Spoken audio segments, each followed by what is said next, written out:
और यहाँ की जो सरकारी आंकड़ा है 2 ये लोग को बताया जा रहा है। तो हम कहते हैं कि तमाम जगह जो पीड़ित लोग हैं, जैसे ओझा बड़ा में आशा। गोड़ लगतनी समाचार चौगाई से बटुए। माले कैलस प्रदर्शन, कोरोना में मरल लोग खातिर 4 लाख मुआवजा राशि के कैलस मांग। खबर का बा विस्तार से जानी।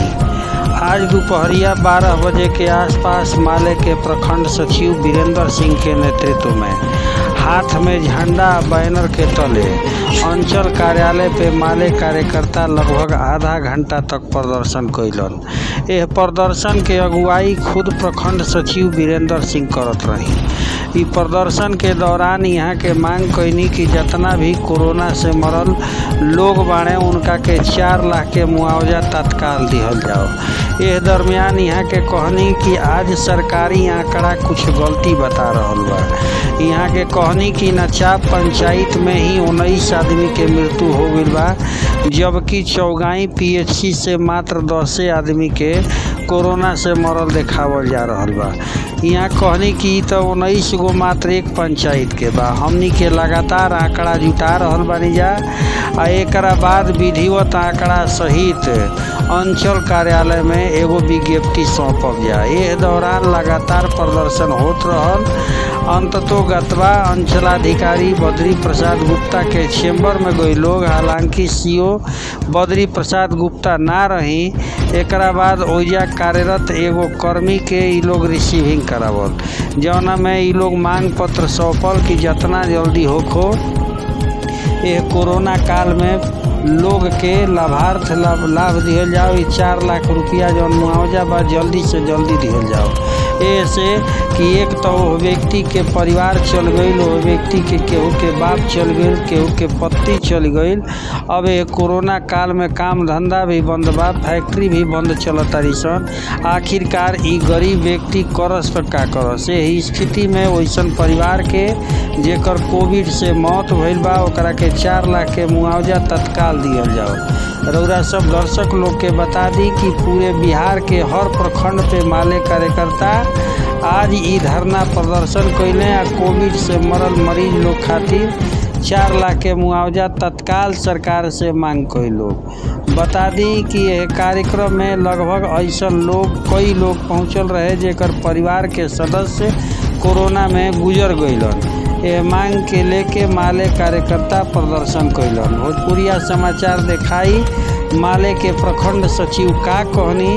साथे साथ रउरा सबसे निहोरा बा, विनती बा कि भोजपुरी भाषा के बढ़ावे में सहयोग करी आ खबर के देखी आ देखला के बाद अधिक से अधिक शेयर करी ताकि राउर आवाज मुख्यमंत्री तक जा सके। भोजपुरिया समाचार देखत रही।